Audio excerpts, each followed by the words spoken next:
Hello বন্ধুরা, আমি পাপাই অ্যাসপো ক্রিক চ্যানেলে তোমাদেরকে স্বাগতম।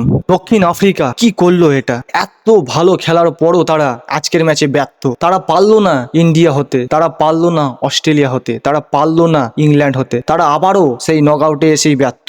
এত ভালো খেলার পরও টি টোয়েন্টি বিশ্বকাপে যেভাবে তারা খেলেছিল, যেভাবে তারা শুরুটা করেছিল, সাউথ আফ্রিকাকে দেখে মনে হচ্ছিল তারা এবার ফাইনালিস্ট হবে, তারা এবার চ্যাম্পিয়ন হতে পারে। কারণ সাউথ আফ্রিকা যেভাবে তারা শুরুবারটা করেছিল, একটা ম্যাচও না হেরে টানা ম্যাচ জিতে তারা সেমিফাইনালে উঠেছিল। এমন একটা দিন, এমন একটা সময় আসে যেখানে সব টিমরাই চোখ করে যায়। আর সেটা যদি হয় নক আউটের মতো টুর্নামেন্টে, তাহলে তো ভাই এর থেকে খারাপ খবর আর হয় না। সেটাই হয়েছে সাউথ আফ্রিকার সাথে। সাউথ আফ্রিকা এত কেন ব্যর্থ হচ্ছে নক আউটে গিয়ে ভাই, একমাত্র পটিয়ারাই বলতে পারবে। 2023 সালের ওডিআই বিশ্বকাপে সেমিফাইনালে অস্ট্রেলিয়ার কাছে হেরে তারা ছিটকে গিয়েছিল। 2024 সালে টি-20 ওয়ার্ল্ড কাপে ফাইনালে ইন্ডিয়ার কাছে হেরে তারা ছিটকে গিয়েছিল। এবং 2025 সালে চ্যাম্পিয়ন্স ট্রফিতে তারা নিউজিল্যান্ডের কাছে হেরেই সেমিফাইনাল থেকে ছিটকে নিয়ে গিয়েছিল। আবার 2026 সালে টি-20 ওয়ার্ল্ড কাপের সেমিফাইনালে সেই নিউজিল্যান্ডের কাছে হেরেই তারা ছিটকে গেল।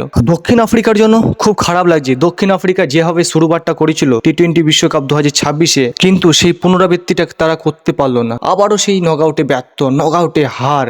পটিয়াদের হৃদয় ভেঙে চুরমার করে দিল সেই নিউজিল্যান্ড এত ভালো খেলবে আজকের ম্যাচে কেউ ভাবতে পারেনি। আর দক্ষিণ আফ্রিকা এত বাজে খেলবে কেউ সেটা আশাও করেনি। টি-20 বিশ্বকাপে যেভাবে তারা খেলেছিল, একটা ম্যাচও না হেরে তারা সেমিফাইনালে পৌঁছেছিল এবং কি ইন্ডিয়াকেও তারা হারিয়েছিল। আগেই বললাম না, এমন একটা দিন আসে, এমন একটা সময় আসে যেখানে ভালো টিমরাও চোখ করে যায়। কিন্তু সেই চোখটা যদি নকআউটের মতো টুর্নামেন্টে হয়, তার থেকে বড় খারাপ খবর আর হয় না। সেটাই ঘটেছে আজকে সাউথ আফ্রিকার সাথে। সাউথ আফ্রিকা এটা ম্যাচ হারার কথা নয়। সাউথ আফ্রিকা কি করে যে ব্যর্থ হলো সেটা একমাত্র উপরওয়ালাই জানে। কিন্তু নিউজিল্যান্ডকে আমরা বারবার দেখে অভ্যস্ত। তারা গ্রুপ স্টেজে খারাপ খেলে, কিন্তু নক আউট আসলে তারা জ্বলে ওঠে, তাদের প্লেয়াররা ফর্মে ফিরে আসে। গ্রুপ স্টেজে তারা এত বাজে খেলেছিল, দেখে মনে হচ্ছিল না তারা ফাইনালে পৌঁছাতে পারবে, কিন্তু দেখো তারাই ফাইনালিস্ট হয়ে বসে আছে। আর যে টিম ভালো খেলছিল সে এখন বিদায় হয়ে গেল। দক্ষিণ আফ্রিকার কথা বলছি। আর নিউজিল্যান্ড তারা গ্রুপ স্টেজে কিন্তু সাউথ আফ্রিকার কাছে হেরে গেছিল এবং ইংল্যান্ডের কাছেও সুপার 8-এ হেরেছিল। সেই গ্রুপ স্টেজের বদলা আজকে নিল নিউজিল্যান্ড সাউথ আফ্রিকার সাথে। আর সাউথ আফ্রিকার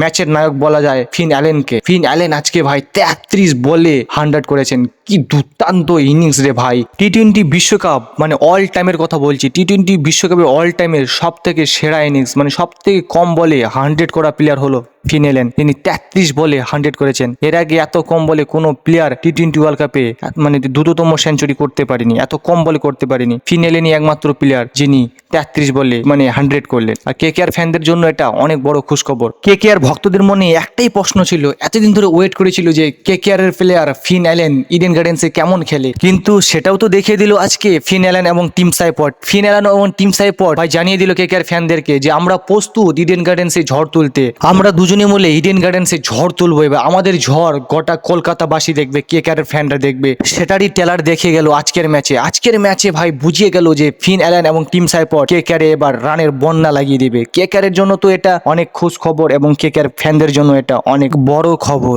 ফিন অ্যালেন, টিম সাইপট এবং রাচিন রবীন্দ্র তিনজনে মিলে, এই তিনজন প্লেয়ারই সাউথ আফ্রিকাকে একদম ধ্বংস করে দিলেন। সাউথ আফ্রিকাকে ধ্বংস করে মাটিতে মিশে দিলেন একদম। এই তিনটা প্লেয়ারই বড় নায়ক ম্যাচ জেতার। নিউজিল্যান্ডকে তিনজনই তারা ফাইনালে তোলার বড় নায়ক। আজকের ম্যাচের হিরো হবে এই তিনটা প্লেয়ার। কেকেআর ভক্তদের জন্য একটা বিশাল বড় খবর যে যদি সুনীল নারায়ণ কোনো কারণে না খেলতে পারেন ম্যাচ, তার জায়গায় রিপ্লেসমেন্ট প্লেয়ার হিসেবে রাচিন রবীন্দ্র খেলবেন। আজকের ম্যাচের নায়ক কেকেআর এর তিন প্লেয়ার, টিম সাইফট, ফিন অ্যালেন এবং রাচিন রবীন্দ্র। তারা একার দমে সাউথ আফ্রিকাকে হারিয়ে সেমিফাইনাল থেকে ফাইনালে তুললো নিউজিল্যান্ডকে। আর আজকের ম্যাচের কথা বললে, আজকে টসে জিতে প্রথমে ফিল্ডিং করার সিদ্ধান্ত নেয় নিউজিল্যান্ড এবং প্রথমে ব্যাটিং করতে আসে সাউথ আফ্রিকা। প্রথমে তারা 169 রানই করতে পারেন 8 উইকেটের বিনিময়ে। জবাবে যখন নিউজিল্যান্ড ব্যাটিং করতে আসেন, সেই রান মাত্র 12 ওভার 5 বলে তুলে দেন এবং 9 উইকেটের বড় জয় তুলে নেন নিউজিল্যান্ড।